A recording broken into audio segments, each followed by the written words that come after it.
नमस्कार। घटना चक्र बुक वीडियो में आपका हार्दिक स्वागत है। आइए प्रारंभ करें इस यात्रा को, जहां हर विषय वस्तु को हम सरल, स्पष्ट और परीक्षा उपयोगी ढंग से प्रस्तुत करेंगे।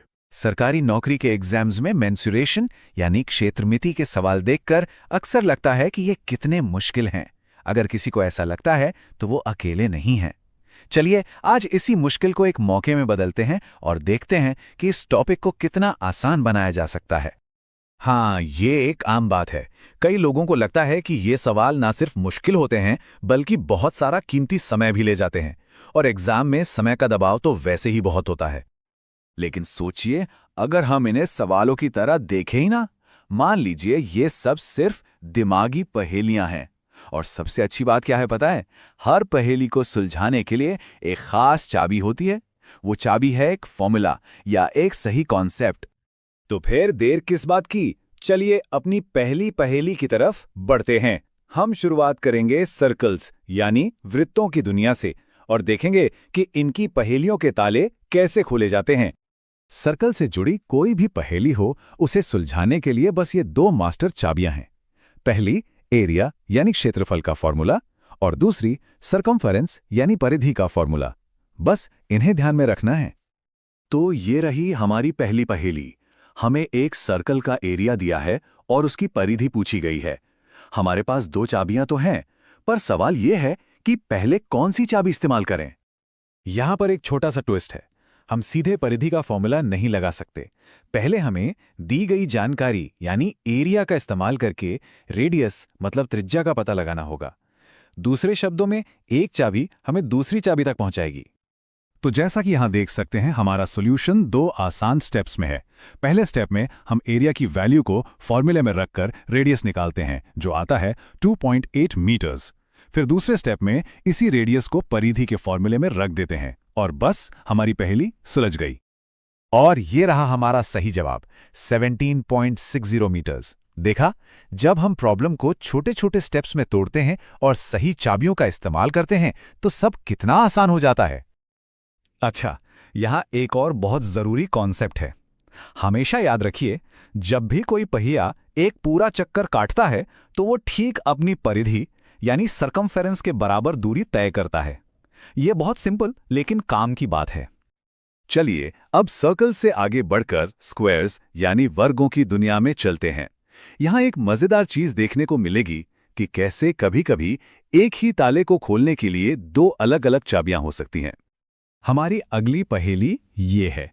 हमें एक स्क्वायर का डायगोनल यानी विकर्ण दिया गया है और उसका एरिया पता करना है।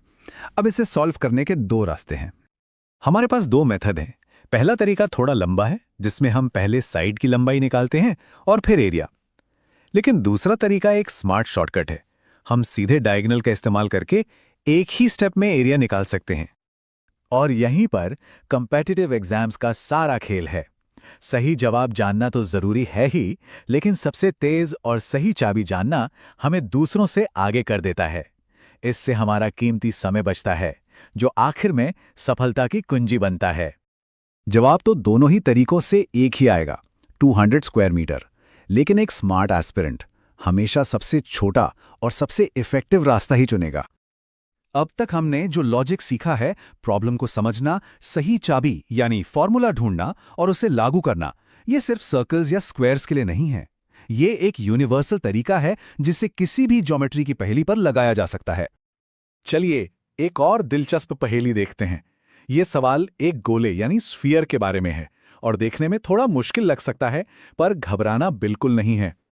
यहां भी हमारा वही 3 स्टेप वाला लॉजिक काम आएगा। सबसे पहले सही चाबी पहचानिए, जो है गोले के सरफेस एरिया का फॉर्मूला। दूसरा, दी गई जानकारी से एक इक्वेशन बनाइए कि नए और पुराने एरिया का अंतर 352 है। और बस तीसरा स्टेप है इस इक्वेशन को आर के लिए सॉल्व करना। और इस प्रोसेस को फॉलो करते ही हमें जवाब मिल जाता है 6 सेंटीमीटर। ये एक परफेक्ट एग्जाम्पल है कि कैसे एक मुश्किल दिखने वाली पहेली को भी एक सिस्टमैटिक तरीके से आसानी से हल किया जा सकता है। एक और आम पहेली जो अक्सर आती है वो है फेंसिंग या बाड़ लगाने वाली। बस एक बात याद रखनी है, जब भी किसी रेक्टेंगुलर प्लॉट के चारों ओर बाड़ लगाने की बात हो तो उसकी चाबी हमेशा उसका पेरीमीटर यानी परिमाप होती है। तो इस पूरी चर्चा के बाद अब हमारे पास मेंसुरेशन की पहेलियों को सुलझाने के लिए एक बढ़िया टूलकिट तैयार हो चुकी है। और ये रही हमारी मास्टर टूलकिट। इस स्लाइड में उन सभी जरूरी चाबियों की समरी है जिनके बारे में हमने आज बात की। इसे अपनी तैयारी के लिए एक क्विक रेफरेंस गाइड समझ सकते हैं। एक बात हमेशा याद रखिएगा, मेंसुरेशन में महारत हासिल करना कोई जादू नहीं है। ये बस सही समय पर सही चाबी यानी सही फॉर्मूले को इस्तेमाल करने की कला है। तो इस नई समझ और इस टूलकिट के साथ अब सवाल ये है कि अगली कौन सी मेंसुरेशन की पहेली है जो हल होने का इंतजार कर रही है। अब वक्त है पूरे आत्मविश्वास के साथ हर चुनौती का सामना करने का।